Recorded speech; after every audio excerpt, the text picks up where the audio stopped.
Magandang araw, Bicolandia!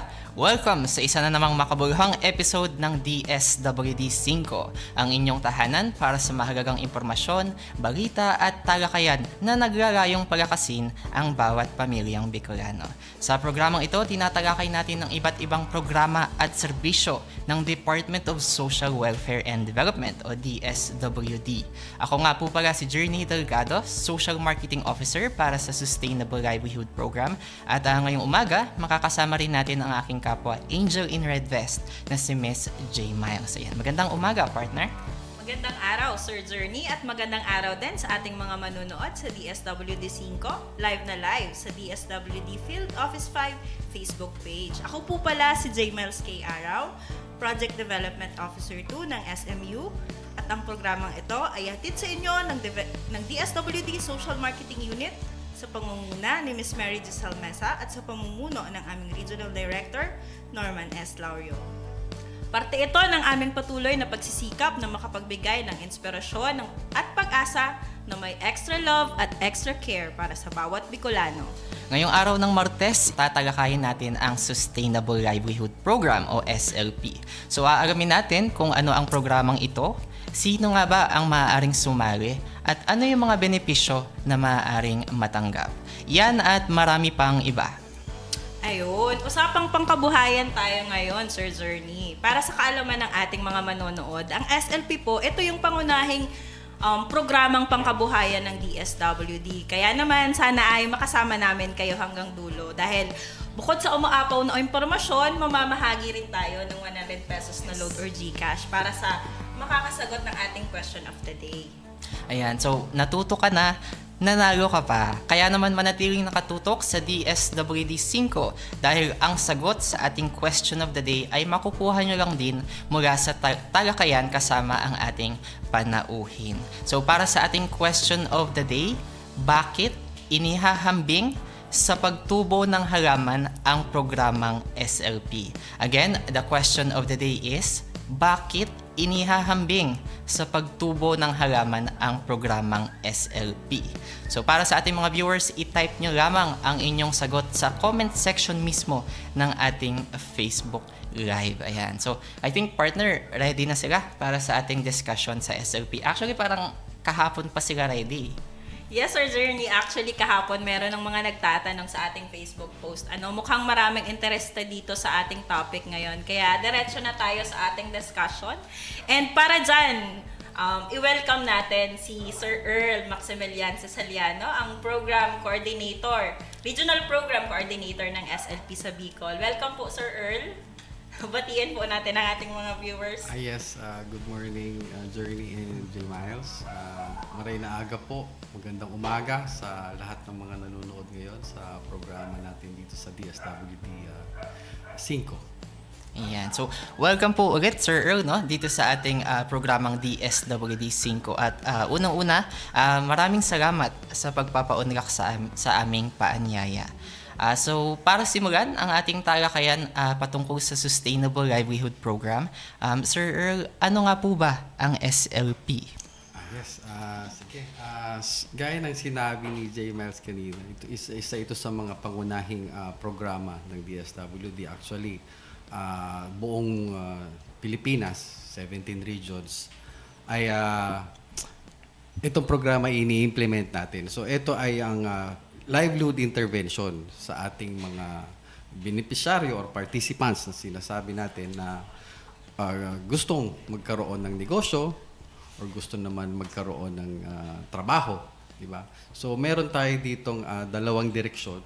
So 2 tracks which are yung ating micro-enterprise development track para ito sa mga gusto magnegosyo or gustong ituloy ang negosyo or laguin pa ang kanilang negosyo. At doon naman sa ating second track ay yung employment facilitation. Ito naman yung mga gusto nila ng wage employment. So gusto nila magtrabaho or malink natin sila sa pagtatrabaho. Kasi ito namang SLP nagsimula pa ito ng 2013. So na pang 12 years na natin ngayon. So nag-evolve siya sa SEAK. Siguro wala pa kayo noon. Hindi nyo pa nakinig. Pero yung mga nanonood natin ngayon na na-involved na sa Self-Employment Assistance Kaunlaran Program. Nagsimula siya noong 1990s, wala pa din ako sa DSWD noon. Naging successful naman yung implementation niya. Pero nag-focus siya sa wage employment, sa negosyo lang. So nakita ng ahensya na hindi lahat may kapabilidad, may interest sa pagnenegosyo lang. Ang iba naman dyan ay gusto din magkaroon ng trabaho. So nag-evolve siya doon noong 2013, naging Sustainable Livelihood Program siya. Nagkaroon na nga siya ng 2 tracks. So ganun pa din, ang livelihood intervention natin ay hindi lang naka-focus or naka-main doon sa financial assistance sa livelihood, di ba?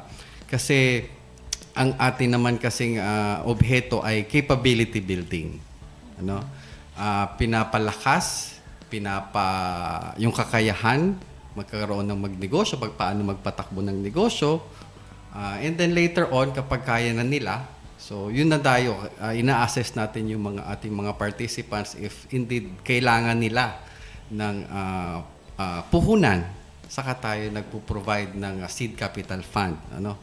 So yun yung main natin. SLP is actually a capacity or capability building program natin, and then we provide holistic na mga interventions, tulong holistic siya, So magsimula siya sa pag-establish, sa pag-organize ng mga associations, and then hindi lang makikinabang or hindi lang magbibenepisyo yung participants, but also yung family niya, yung household niya, and then later on yung community. Ayun. So, malinaw po dati pala, focus lang siya sa negosyo. But, nag-evolve siya and meron siyang 2 tracks ngayon. So, merong micro-enterprise development track na nakafocus sa negosyo, and meron na tayong option if we want to be employed, yung employment facilitation track na nakafocus naman sa trabaho. What if, sir, makapasok ka po dito sa any of these tracks po? Ano po ang maaaring makuha nila dito? So yung nabanggit ko kanina, yung capability building. So nag-uumpisa tayo doon sa pag-organize, sa pagplano.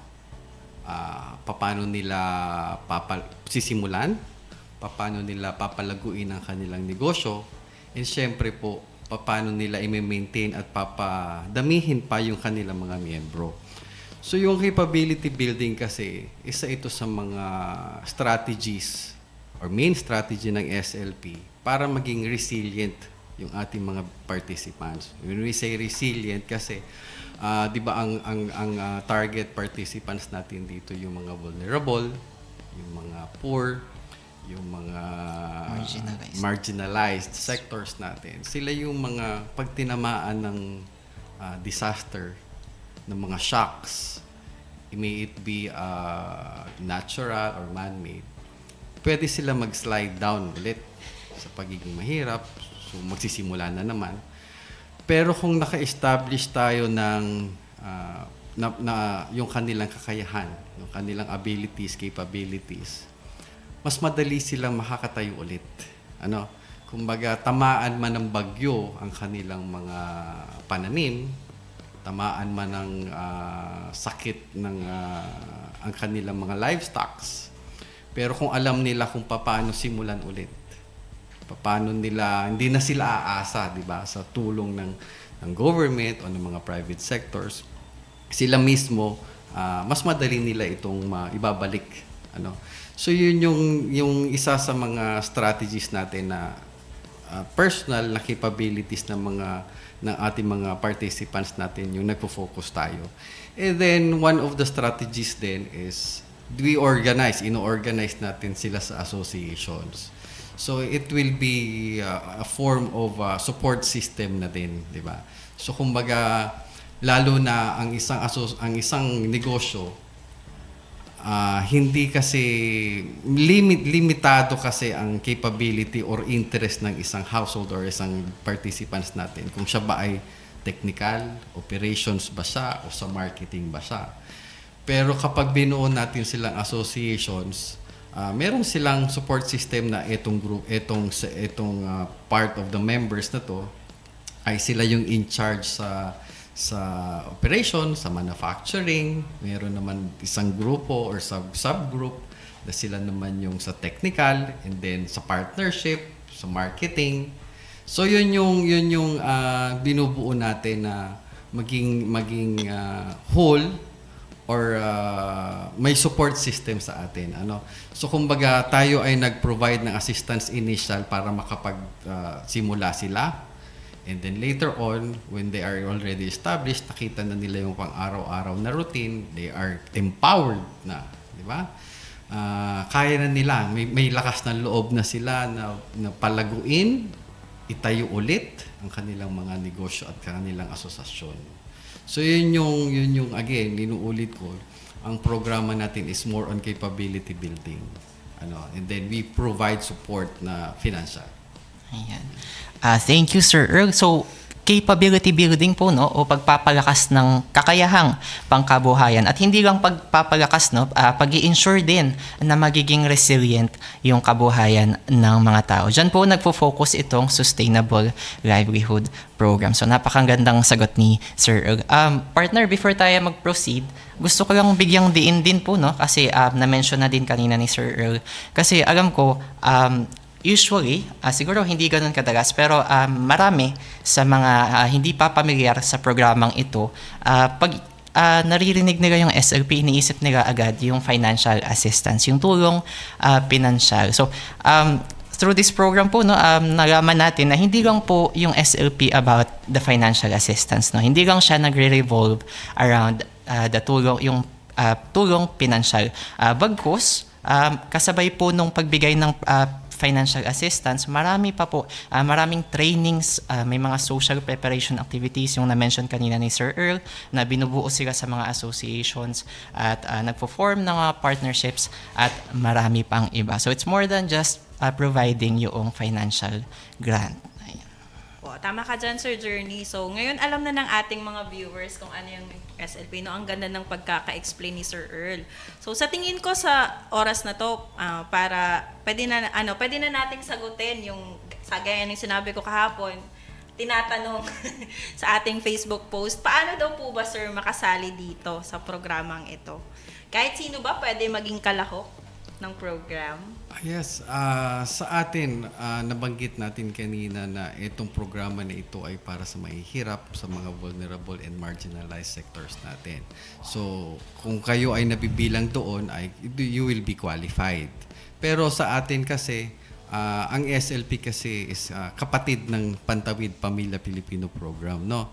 So ito yung exit strategy ng Pantawid. One of the exit strategies ng Pantawid. Kumbaga kapag nag-graduate na sila or bago man lang sila mag-graduate sa Pantawid Pamilya Pilipino Program, meron na silang magiging income or meron na silang magiging economic activity after that. So hindi naman natin sinasabing wala before, pero ito pa yung mas magtutuon na or magfo-focus na sila doon sa livelihood activities nila. So therefore, ang priority na talaga natin sa SLP is yung mga Pantawid Pamilya Pilipino Program beneficiaries. We do targeting. Pag nag-targeting tayo taon-taon, depende sa ating magiging focus or magiging budget natin. Ang priority areas natin, yung mga barangay or communities na madami pa or nandun pa yung pockets ng mga pantawid na hindi pa natin nasi-serve. So, dito naman sa ating programa, just like the Pantawid Pamilya Program, 114 cities and municipalities covered natin yon dito sa Bicol Region. So meron tayong mga field staff doon na working for the program. And then kapag na-identify na natin yung mga areas na yon, we ina-assess natin hindi lahat ng Pantawid Pamilya Pilipino beneficiaries. Kung sino doon na ma-assess na ready na mag-engage. So when I say priority, hindi siya exclusive. So aside sa Pantawid Pamilya Pilipino beneficiaries, ini-entertain or ina-accept or ina-accommodate din natin yung mga non-Pantawid beneficiaries natin. Isa sa mga list na meron tayo yung nasa listahanan, di ba? Kung wala din naman sa listahanan at wala sa Pantawid, still, welcome po as long as mahirap, vulnerable, marginalized. Meron po tayong ginagawang tool dito or ina-administer na tool which is tinatawag natin na means test. So, ina-accomplish nila yon. With that tool, malalaman natin kung eligible. Di ba? So, meron siyang special na formula na hindi natin pwedeng ma-manipulate. Ano po, para hindi walang influence tayo doon, anyone, walang influence doon. Hindi ibig sabihin na sobrang mahirap ka ay eligible ka. Hindi ibig sabihin na ready ka na ay eligible ka na. So meron doon na iba-ibang mga indicators para ma-assess natin if kailangan yung if eligible kayo to be prioritized for the year. Ano? So, meron din tayong ina-accept aside sa listahanan, sa Pantawid, sa mga ina-administer natin ng means test kapag nag-attend sila ng mga community assemblies. Meron din po tayong mga referrals. Anyone can refer. Any institution can refer. Ano po, welcome naman po yan. Wala naman masama sa pag-refer kasi meron naman tayong ang ginagawang assessment doon. So, hindi lahat ng nire-refer ay eligible. So, ganun. Nagdumadaan pa din sila sa assessment natin. Ito yung mga nag-refer ng mga stakeholders natin, ng mga partners natin, even the LGUs, and also the private sectors. So, we also accommodate kung sinong interested na mag-walk-in. When we say walk-in, yung pumunta sa any DSWD office, kahit po sa MSWD or sa Local Social Welfare and Development Office, if you are interested, yun po ay tinatag natin as walk-in. So, pareho pa din ang referrals, yung mga nag-attend ng mga community assemblies, ina-assess natin yan if they are eligible. So, what we do, chinecheck natin siya kung nasa Pantawid, chinecheck natin siya kung nasa listahanan. Kung wala, ina-administer natin ang means test. So, anyone, as long as you are, again, mahirap, vulnerable, marginalized, we can assess you and then to identify or to know kung kayo ay maging eligible. Yun. So maraming salamat Sir Earl, napakalinaw ulit ng sagot ni Sir tungkol eto kasi yung parang madami talagang nagtatanong kahapon pa eh.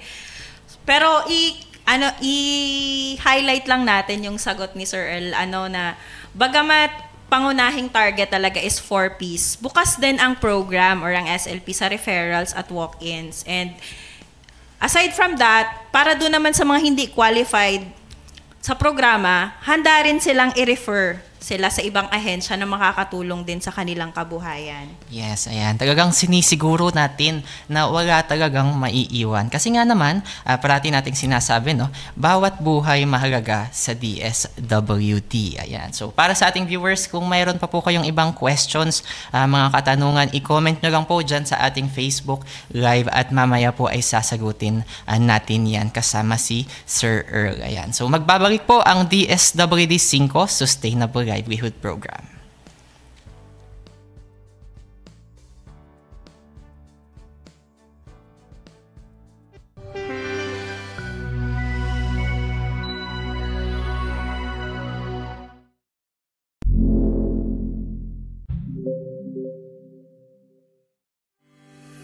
Ako si Victoria Asihem sa Poblacion Batuan.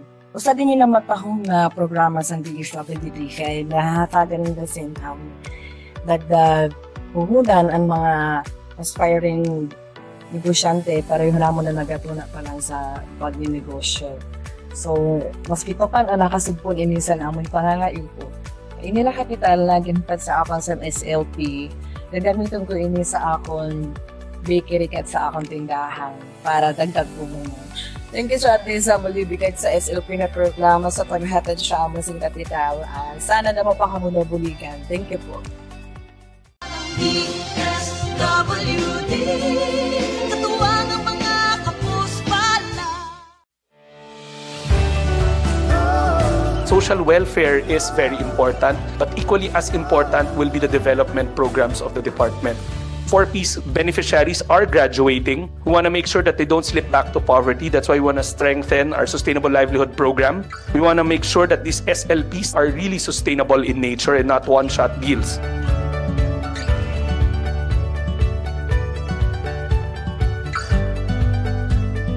We want to look at the community-driven development of Kalahi Seeds, making sure that the farthest communities are reached by development and that they're community-driven.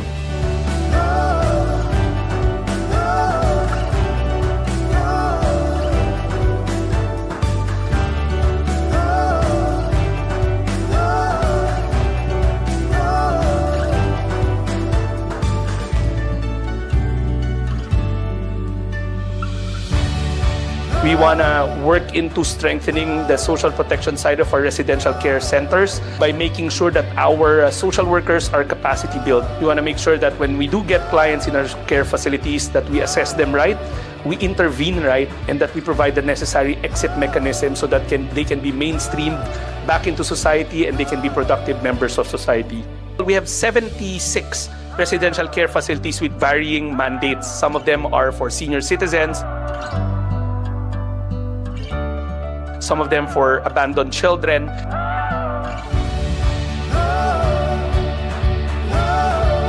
We also want to look at expanding the base so that we can attract more social workers. We stumbled upon recently a facility in the department that was supposed to cultivate future social workers. We want to bring that back and turn it into the DSWD Academy. The facility is existing.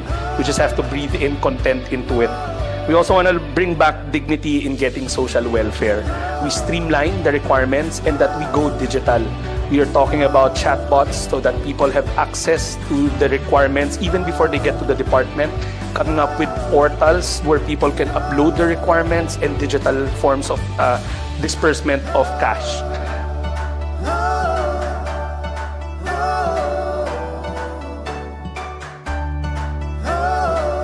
Pagdating sa puso at puso, buo ang puso ng mga taga-DSWD.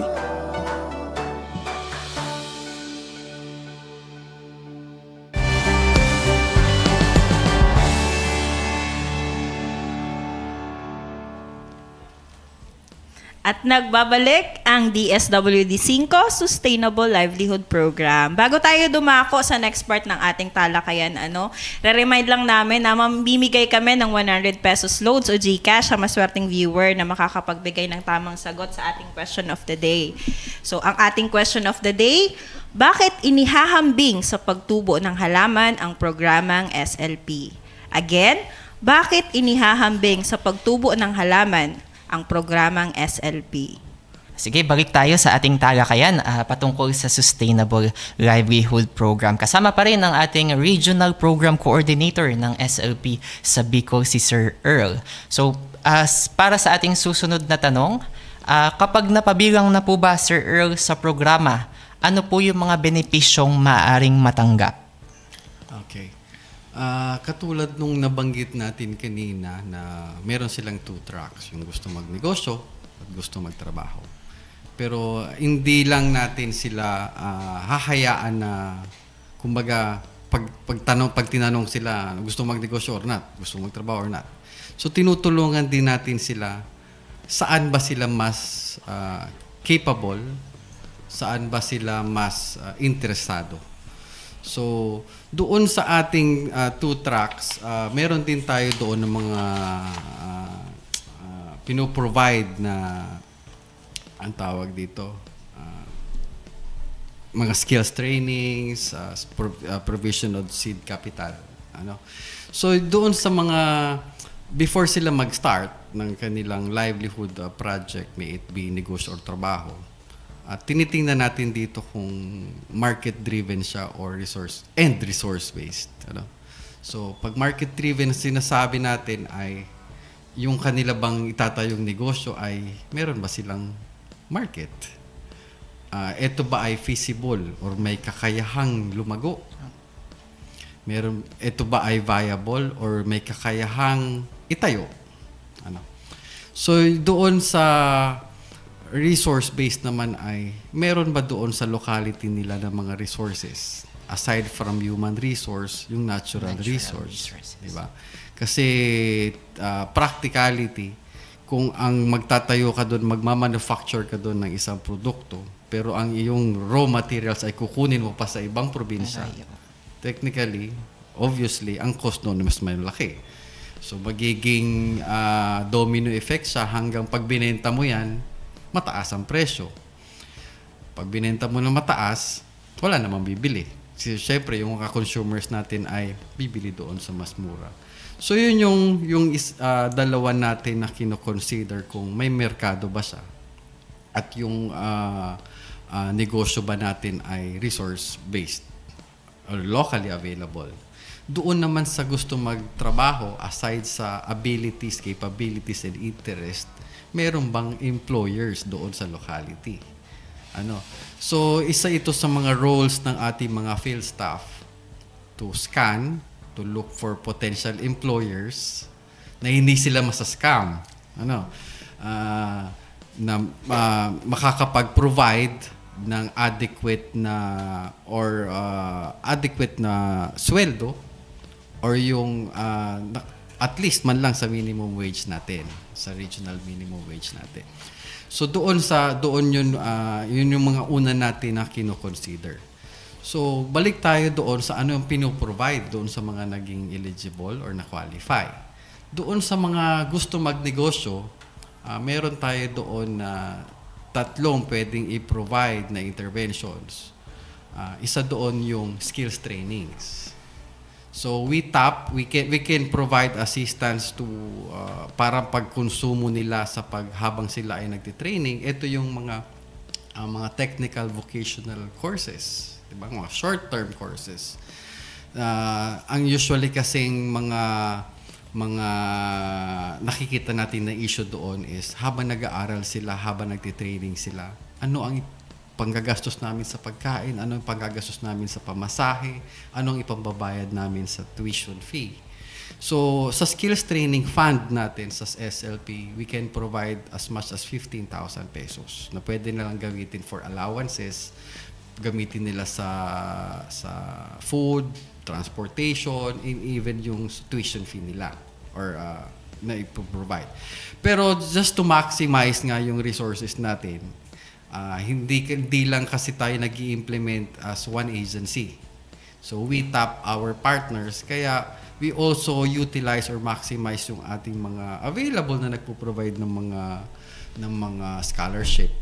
Yung mga particularly dyan yung mga TVIs or yung mga technical vocational institutions na accredited ng TESTA. So even yung Agricultural Training Institute, yung ETI from an agency from the Department of Agriculture. So sila yung mga partners natin dyan. So kung hindi na kailangan na mag-provide ng training fees, then mas ma-maximize pa natin kasi yung fund na yun pwede pa natin gamitin sa ibang portfolios. So aside, yun yung sa skills training bago sila magnegosyo. Sabi nga natin, bago sila i-engage sa negosyo, kailangan alam nila ang ginagawa nila. Capable sila, may technical know-how sila doon. So aside doon naman sa skills trainings, we also can provide cash for building livelihood assets. So, siguro, naririnig na natin yung cash for work. So, technically, similar siya sa cash for building livelihood assets, pero ito ay may component ng livelihood. So, kung sa cash for work ay nagdi-declutter, or nagdi-declug tayo to mitigate yung mga mag-occur yung mga disasters, ganun din naman sa SLP, CBLA. Pero yung mga ginagawa natin dito is nagbi-build or nag-establish tayo ng mga assets. So halimbawa sa gawa natin, make sure natin yung land, yung mga idle lands, i-tilt natin or i-irrigate natin.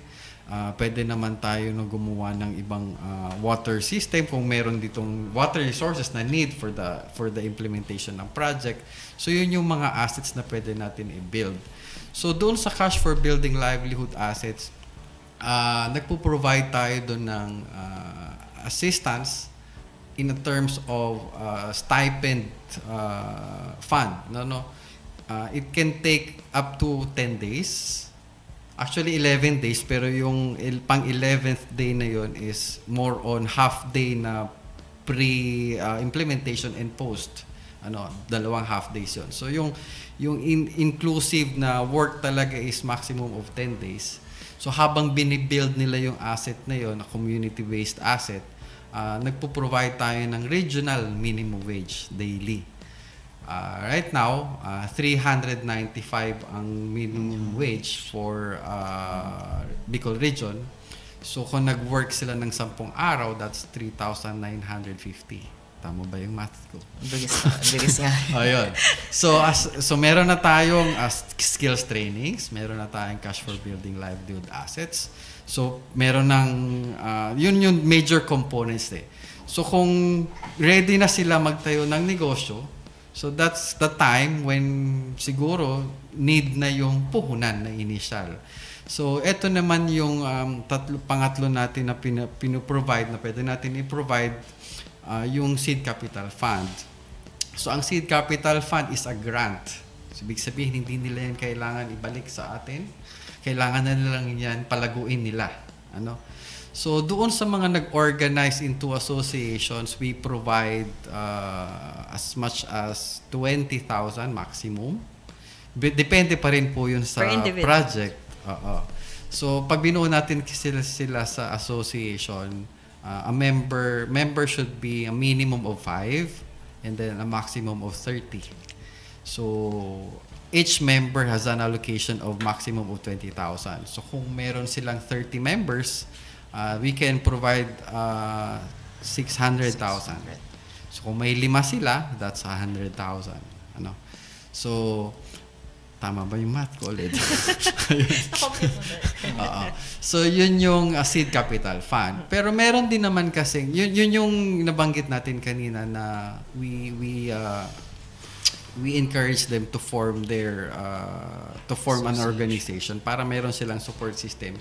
And mas malaki-laki yung kanilang pwedeng puhunan, di ba? Pero meron na naman kasing mga instances na particularly sa mga GIDA, yung mga geographically isolated and disadvantaged areas wherein hindi practical yung associations. Kasi kapag na-organize tayo ng associations, dapat they share same interest, di ba? Ideally, they reside in a proximity. Di ba? Para kumbaga, meron silang regular na physical meetups, meron silang yung kanilang established associations project, lahat sila nakaka-visit doon. Pero sa mga GIDA, and then yung mga iba-ibang interest nila, we can also provide them assistance if they opt to engage into individual enterprise. And pag nag-individual enterprise naman, that's 15,000 pesos maximum. So depende pa rin po sa assessment kung magkano ang need nila. So it may sa inflation natin ngayon, 15,000 may not be enough. So that's the time na meron naman talagang counterpart yung ating mga partners, and even the participants can share yung kanyang counterpart. So yun yung tatlo natin na pwedeng i-provide sa gusto magnegosyo at sa gustong ipalago or i-expand pa yung kanyang negosyo. So doon naman sa gusto magtrabaho, di ba? Na-mention natin kanina, we can, before naman sila magtrabaho, kung may interest sila pero wala silang capabilities, wala silang technical know-how on that particular na employment track, nagpo-provide din tayo ng skills trainings. So, just like the same with gusto magnegosyo, ini-engage din natin dito yung ating mga partners, TVIs. And then, we can also provide, if wala tayo makuha ng mga free from our partners, free of cost, o kaya naman hindi siya community-based, kailangan nila ng transportation. So, we can also provide as much as 15,000 for the skills training fund. So again, that can be pwede yang gamitin for transportation, food allowance, and even yung tuition. So by the time that they are capable na to engage sa trabaho, meron din naman another type we provide what we call employment EAF, Employment Assistance Fund. Yun. Etong Employment Assistance Fund, pwede nila itong gamitin sa pag-secure ng kanilang mga pre-employment documents, di ba? So, mag-i-entail ulit ng cost pag pupunta sila, mag-secure sila ng mga clearance, particularly sa NBI, police, kukuha sila ng mga certificates. So, kung may mga fees dyan, may pagpunta nila doon, yung pamasahe nila, even yung pagkain nila, pwede naman, upon assessment, pwede tayo makapag-provide din ng assistance. Kumbaga, holistic siya. Prepare natin sila, and then here comes the employment. Before sila ma-engage doon, we can also assist them. So that's another 5,000 pesos for the Employment Assistance Fund. So, and then we link them sa kanilang employment, and then we monitor them. So yun yung dalawang tracks, and those are the assistance the participants can benefit. So for the micro enterprise, yung magnegosyo, may skills training fund tayo doon. May CBLA, Cash for Building Livelihood Assets, and then Seed Capital Fund. So yung gustong magtrabaho, may skills training fund doon, and then employment assistance fund. Yun, napaka-inclusive ng SLP. Sir, kasi bago ibigay yung assistance, talagang titingnan muna yung kapasidad nung magiging magbe-benefit ng program. Talagang napansin ko sa discussion ni Sir, nandun talaga yung focus sa preparation. Pero how about naman doon, Sir, pag halimbawa naging beneficiary na sila ng programa, paano ba natin nasisiguro na paano nasisiguro ng DSWD na mapapanatili talaga yung mga kalahok sa kanilang negosyo or sa trabaho? Yes, yun yung objective natin, mapapanatili, mapapalago, kasi sa title pa lang ng program, Sustainable Livelihood Program, sustainable dapat siya. Hindi lang siya short-term na employment, hindi lang siya short-term na business. So that's why yung SLP have 5 phases.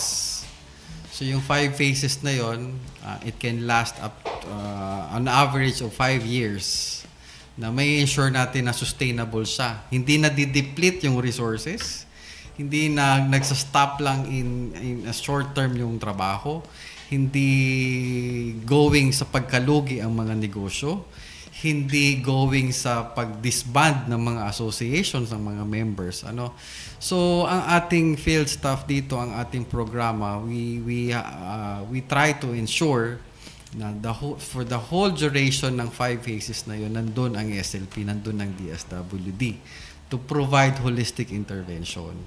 So yung 5 phases na yun yung first phase natin ay ang punla, second is usbong, the third is sibol, the fourth is yabong, and the fifth phase is ani. So ito yung sustainability plan or plano ng programa.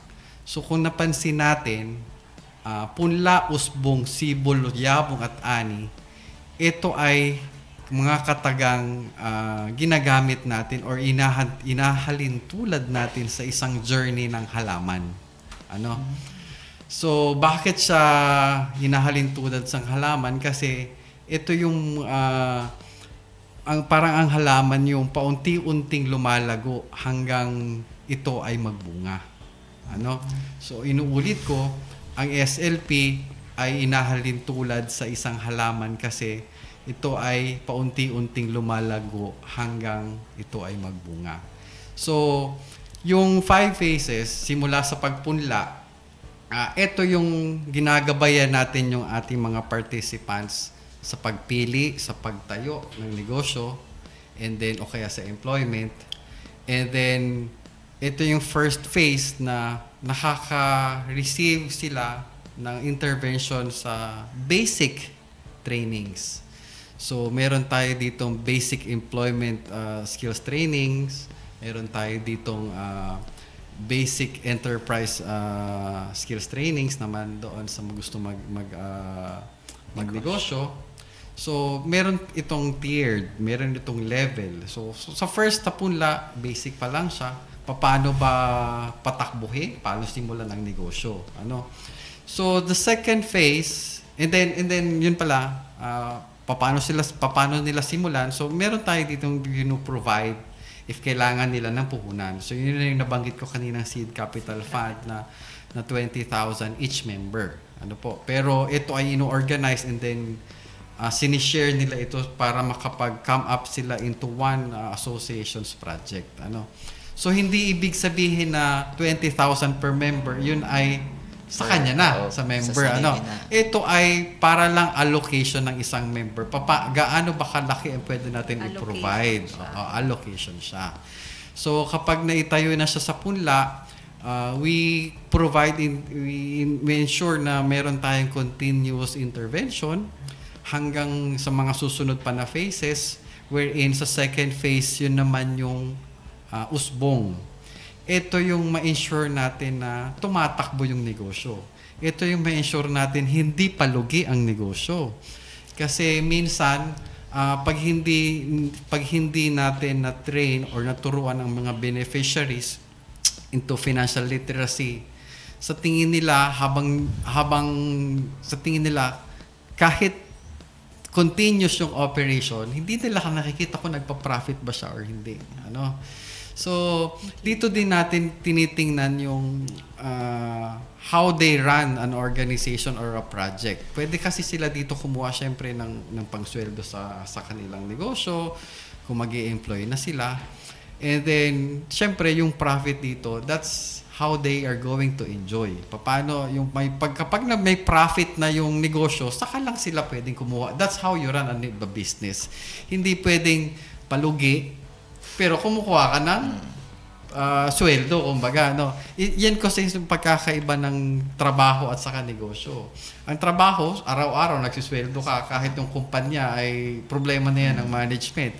Pero sa business, ito yung kailangan mong magbigay ng extra effort para lumaki yung profit. Para yung profit, mas malaki din yung paghahati-hatian ng mga members. So, tinitingnan natin dito sa usbong kung napapalago, lumalaki ba yung kapital, nagkakaroon ba ng positive profit or gross profit nila or gross revenue. And then, nakakaya ba nilang i-manage dito ng association? So, we just make sure na continuous ang kanilang project. So pag pag na-assess natin sila na kaya na nilang palaguin, palakihin, or even diversify, mag-add ng other project or add ng other product, at the end of the second phase, magpi-provide pa tayo ng additional capital on that. So that's another maximum of 100,000 for the association. So kung if eligible sila or qualified sila na magpalaguin pa, kulang pa yung binigay, basta napalaki nila pero kulang pa, we can provide another 100,000. So that's the end of the second phase, which is the usbong. Sa third phase naman natin, yung sibol, ito naman yung ini-engage na natin sila na magkaroon ng legal identity. So, kumbaga, from informal business, meron na silang formal engagement. Pwede na sila makipag-engage sa government. Pwede na sila makipag-engage sa ibang institution na requiring or demanding regular service or products na kanila. So dito sa third stage, ini-empower natin sila or we make sure na meron na silang legal identity in a way na ma-secure nila yung kanilang BIR team, yung maka-engage sila or ma-accredit sila ng mga ating mga regulatory agencies like yung Cooperative Development CDA, or maka-engage sila sa DTI, yung SEC, and etc. So, kapag na-accredit na kasi sila dito, meron na silang legal identity to engage. Meron na silang receipts, di ba? Again, from informal to formal sector na sila doon. So, that's the third phase, which is the sibol. Doon naman sa usbong, sa fourth stage, this is the time na nililink na natin yung ating mga program participants sa mga institutional market. Ito po, Sir Earl, yung Yabong po, no? Yabong, fourth po. Yabong, Yabong. Na-mention ko second. Sige. So, that's the fourth stage, which is the Yabong. After nila magkaroon ng legal identity, in fact, meron tayo na just recently meron tayong napa-accredit sa CDA. Meron tayo doon na from Camarines Norte. Yan, congratulations sa SLP Association natin sa Paracale na cooperative na sila mula sa Barangay Kapakuan Rice Retailer SLP Association. Sila ngayon ay Barangay Kapakuan Consumers Cooperative. So congratulations again. So yun, meron na silang legal identity, so they can proudly be engaged sa mga institutional market natin. So, yun yung sa fourth stage natin, which is the Yabong. Ini-ensure natin na meron na silang regular na kaya na nila makipag-enter into contracts, di ba? Meron na silang legal identity, may regular market na sila. So, pag may regular market, meron na silang portfolio na pinapalago, di ba? So, mas madali na sila makakapag-engage sa mga malalaking institutions, even sa government na mention ko kanina, even sa DSWD. Malaking market ang DSWD, yung ating mga centers and institutions, yung ating other programs like supplemental feeding program, yung ating other kapatid na program din na naglilink sa kanila sa ating partner agencies, yung EPAP, yung Enhanced Partnership Against Poverty, wherein may mga partners doon na pwede silang i-link. For example, sa BGMP, yung ating mga PDLs, di ba? Meron silang food requirement doon. So, ating mga associations, since may legal identity, they can be engaged sa BGMP para sila mag-provide ng bigas, ng meat products, poultry products, so yung food requirement doon. And even sa ating mga hospitals with our partnership with the DOH. And then so yun yung track natin. So kapag meron na silang regular market, meron na silang regular income. And then pag na-establish na natin yon, here comes the last phase, which is the ani. Kumbaga, panahon na ng pag-ani. And another intervention, if requirement nila, we can provide another 250,000 pesos for the association. So, ito na yung last na intervention ng SLP for them na palagiin pa nila. So, meron tayong 3 tranches from the initial na 200,000 per member. Sa Punla, meron tayo sa end ng Usbong, which is to 100,000. And then the lastly, kapag na-maintain nila yung negosyo, na-establish nila yon, sa last phase natin, another 250,000 pesos. Wow. So that's we ensure, for the whole duration ng 5 phases na yon, our field staff, our partners will be directly be providing intervention to help them. Ayan, thank you so much, Sir Earl. I hope nagbibigay po ito ng insight sa ating mga manonood, no? Kung gaano po kalawak o gaano po ka-intricate itong or ka-encompassing itong ating Sustainable Livelihood Program. So, kanina na-mention ni Sir Earl, no? Even before mag-engage sa employment tsaka sa businesses o sa mga enterprises ang ating mga program participant, talagang binibigyan na natin sila ng capability, no? Andyan na yung mga trainings, andyan na yung mga social preparation activities. And then, even after na silang mag-engage dito sa businesses or employment nila, it goes through, dumadaan siya sa 5 phases, no? O 5 yugto. At bawat yugto may papel na ginagampanan tungo sa pagsisiguro na sustainable ang magiging kabuhayan nila. Sa tingin ko din, sir, so, kung mapapansin natin sa discussion kanina ni Sir Earl, hindi lang siya nakafocus doon sa binibigay na assistance. More on the process of creating and establishing talaga na maging, kumbaga, sustainable yung livelihood assistance na ibibigay. So, sa tingin ko dapat bigyang diin natin dito na yung mga nabanggit natin kaninang tulong pinansyal, hindi lang siya basta-basta binibigay ng DSWD. Kumbaga, sumusunod ito sa masusing pagpaplano at bawat piso at sente mo, meron siyang kaakibat na responsibility. Yes, partner. And this is true hindi lang po para sa Sustainable Livelihood Program. No? This is true as well para sa mga iba nating program sa DSWD. Katulad na lamang nung na-mention ni Sir Earl kanina na 4-piece program. Yung mga tulong pinansyal natin, hindi lang po natin yan binibigay ng basta-basta po. No? Hindi po yan pamigay. Wag po natin isipin na magbibigay ng financial assistance ang DSWD tapos bibitawan nyo na. Hindi po ito dole-out programs.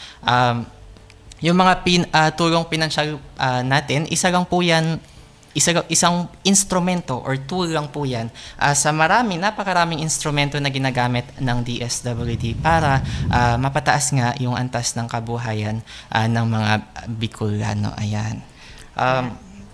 Yan, tama ka, Sir Journey. Pero bago po tayo magpatuloy, Sir, napansin ko, usually ang tawag natin parang pag recipient ka ng any DSWD program, tawag sa'yo beneficiary. Pero parang hindi ko pa narinig si Sir nagsabi ng beneficiary. Parang participants ang tawag natin. May reason ba, Sir, bakit participants ang tawag natin sa kanila?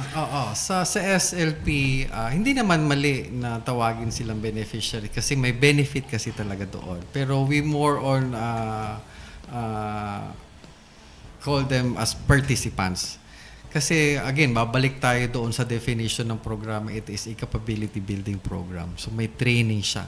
They are not really that literally magbe-benefit lang, pero kailangan nila mag-participate sa trainings, kailangan nila mag-participate sa development.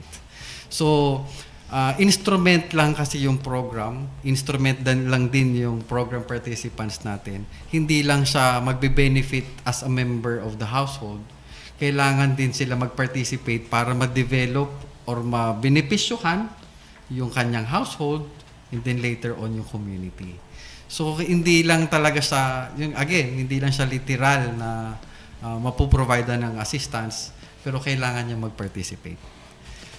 Ayan. So, napakagandang explanation po from Sir Earl. No? Hindi pala partner beneficiary, no, ang tawag natin. Kundi participant or program participant. At ang rason, sabi ni Sir Earl, hindi lang kasi itong mga program participant at the receiving end, tama po ba, Sir Earl, ng program natin, ng mga services ng program. At bagkus, itong mga program participant, meron din po silang counterpart. Meron din silang individual counterpart dito sa ating mga programa. Pero Sir Earl, bukod po doon sa mga program participant natin, meron pa po ba tayong ibang mga katuwang sa pagsasakatuparan nga po ng layunin ng Sustainable Livelihood Program? Tama. Na-mention natin kanina, meron tayong mga partner stakeholders, no? So, aside doon sa external, syempre dito sa internal partners natin, meron tayo sa iba-ibang programs natin. So, na-mention ko kanina, yung EPAP, yung Walang Gutom program, yung Pag-abot program, yung Pantawid Pamilya Pilipino program, and the rest of the supplemental feeding programs and the rest of the programs ng DSWD.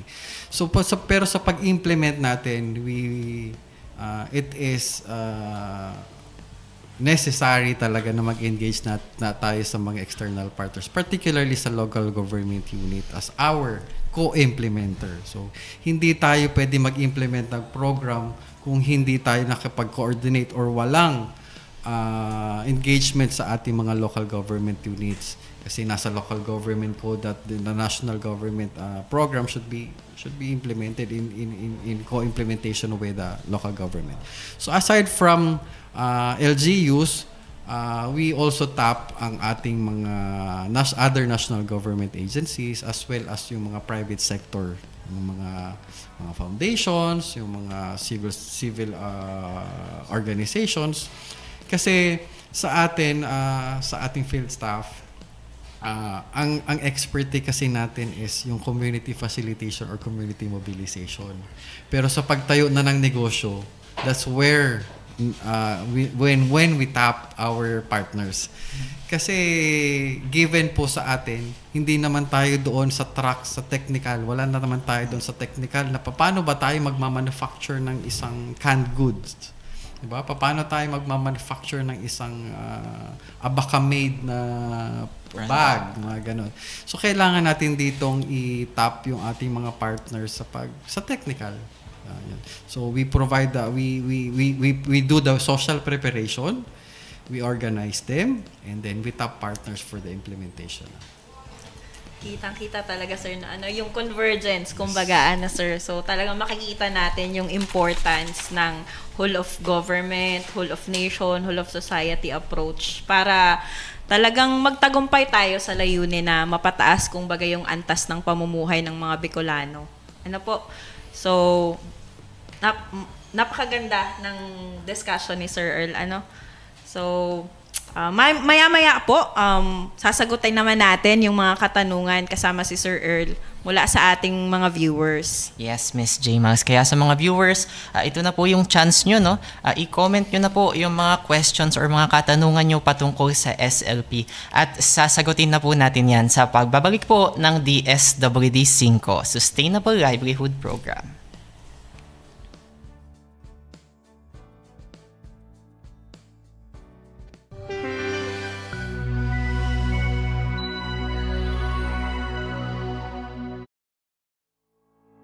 Ang Sustainable Livelihood Program o SLP ay isang capability building program ng Kagawaran ng Kagalingan at Pagpapaunlad Panlipunan o DSWD ay naglalayong maitaas ang antas ng pamumuhay ng mga Pilipino sa pamamagitan ng tulong na may kaugnayan sa serbisyo na nagpapalakas ng kasanayan, karanasan at kakayahan ng mga kalahok tungo sa matatag at kapaki-pakinabang na negosyo at trabaho.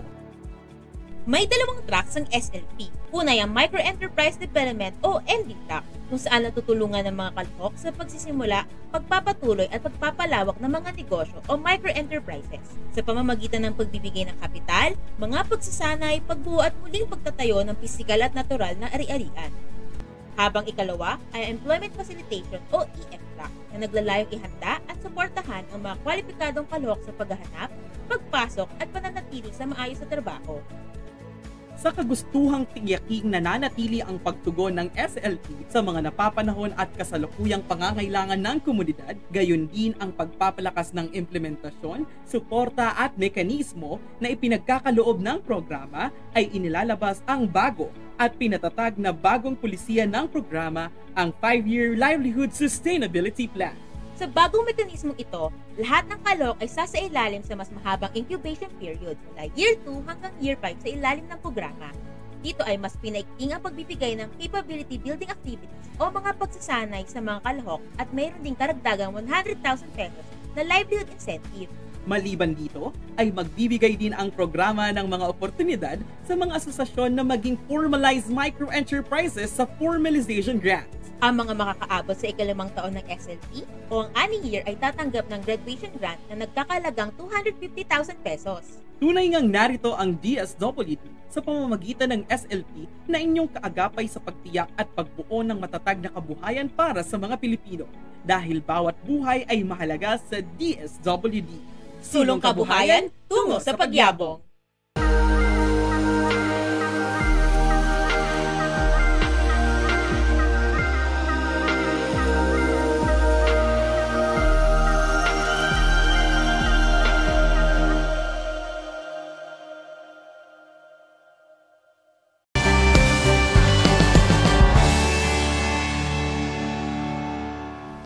Nagbabalik ang DSWD 5, ang inyong tahanan para sa mahalagang impormasyon, mga balita at talakayan. Gusto po sana muna namin malaman, Sir Earl, no? Ilan po bang kliyente o program participant ang naging bahagi ng SLP noong nakaraang taon? At, sorry, Sir Earl, isama ko na din po, no? Magkano po yung total amount na naipamahagi natin bilang parte ng program implementation? Yes. Sabi ko nga natin kanina na 12 years na, no? Nag-i-implement tayo. Pero for last year, 2024, meron po tayong 18,030 na participants or households na provider ng intervention ng SLP. That's amounting to 328,660,000. So 38% of that are Pantawid. Ayan. So napakalaking numero po no yung nabigyan ng assistance ng Sustainable Livelihood Program. So ibig sabihin 18,000, more than 18,000 na mga Bicolano ang natulungang magkaroon ng trabaho o magkaroon ng negosyo noong nakaraang taon. So ngayong taon naman po, Sir Earl, ilan naman po yung target nating program participants? This year, 2025, meron tayong target na 12,372 households. Again, ang ginagamit ko dito ay household. Ano po? Kasi ang intervention natin is household, not just a member of the household, but the household mismo. So, ito naman po ay ang 89% po natin dito ay target ay for this year ay Pantawid beneficiaries. Ayan. So again, we prioritize Pantawid again, but it is not inclusive. It is inclusive. Ayan. So again, over 12,000 pong households ang ating target for this year for the Sustainable Livelihood Program. So libo-libo pa rin, no? Marami pa rin po tayong natutulungan. Ayan. Sige. So dumako na tayo dito sa isang sa mga inaabangan natin, yung question and answer. Mga questions galing sa viewers.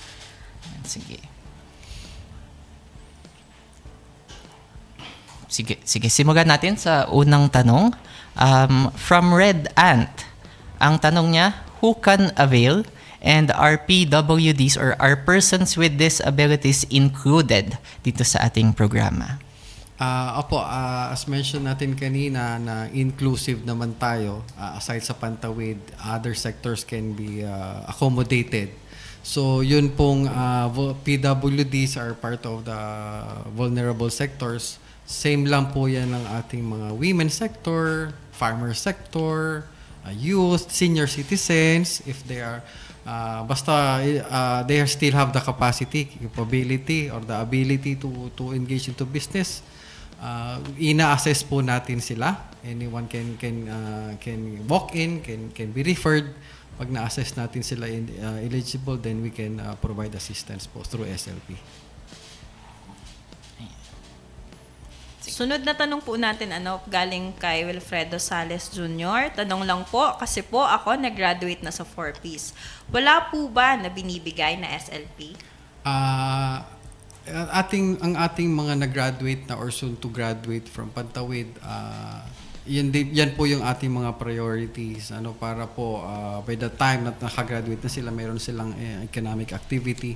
So kung hindi po kayo na naka-avail, you can simply just go to our makipag-coordinate po tayo sa ating mga city or municipal links or sa ating mga project development officers na assigned po sa municipality or city ninyo. Usually po, nandyan sila sa LSWD or sa Social Welfare and Development Office. So, 114 cities and municipalities naman po tayo nag-i-implement. Meron tayong field staff dyan. So, you can coordinate po. Ayan, so dyan na po nagtatapos ang ating talakayan ukol sa Sustainable Livelihood Program. So it has been a very educational episode ngayong umaga. Pero bago yan, Sir Earl, meron pa po ba kayong mensahe para sa ating mga manonood? Sige. Siguro, again, salamat sa pag-invite sa amin dito for the SLP. And then, siguro message na lang doon sa ating mga stakeholders and co-implementers, yung ating mga other national government agencies, LGUs, again, to support the program and ensure po natin na yung objective ng ating programa na maiangat sa antas ng pangkabuhayan ng ating mga program participants ay ma-reach natin. And also po doon, aside sa mga government institutions, siguro na din po doon sa mga private institutions na willing na makipag-partner sa atin sa pag-implement ng programa as part of their corporate social affairs. pwede naman po tayo makipag-ugnayan sa ating programa para mas holistic pa po, kumbaga yung ating public and private partnership as ma-implement natin. And para naman po sa ating mga program participants, we hope po na yung ating mga alituntunin, yung ating mga proseso ay masunod natin para pagtulungan natin na maging successful yung pag-implement ng ating program as well as yung ating mga associations or individual projects. Ano po, para ma-sustain. Kasi since doon sa nabanggit natin kanina ng mga 5 phases, yung objective natin is hindi lang po short-term yung business, hindi lang short-term yung ating mga employment, pero ito ay maging parte na, maging ma-institutionalize na para po it will be a long-term, sustainable ang ating program. So yun lang po yung ating message siguro sa mga nanonood ngayon. Salamat. Ayan, maraming salamat po ulit Sir Earl sa pakikibahagi sa ating programa po. Para sa ating viewers, huwag po niyong kalimutan na i-like at i-follow ang aming social media accounts. Sa Facebook, hanapin po ang aming Facebook page sa DSWD Field Office 5 Bicol. Para naman sa Twitter, Instagram, TikTok at YouTube, i-search nyo lang po ang username na DSWDFO5. Para naman sa mahalagang impormasyon patungkol sa SLP, maaari nyo rin pong i-follow ang official SLP YouTube at TikTok accounts ng DSWD sa mga link na naka-flash sa inyong screen. Yun. Abangan ang mga susunod pang programa ng DSWD 5 sa ating official Facebook page. Tuloy-tuloy ang serbisyo at pagbibigay ng kaalaman para sa bawat pamilyang Pilipino. Muli, kami ang inyong host na sina J. Miles K. Araw at Journey Delgado. Ang programang ito ay hatid sa inyo ng DSWD Social Marketing Unit sa pangunguna ni Miss Mary Giselle Mesa at sa pamumuno ng aming Regional Director, Director Norman Lorio. Hanggang sa muli po nating kwentuhan dito sa programang naglilingkod ng may extra love at extra care. Ginagawa ang lahat mula sa puso. Sa muli, ito po ang DSWD 5.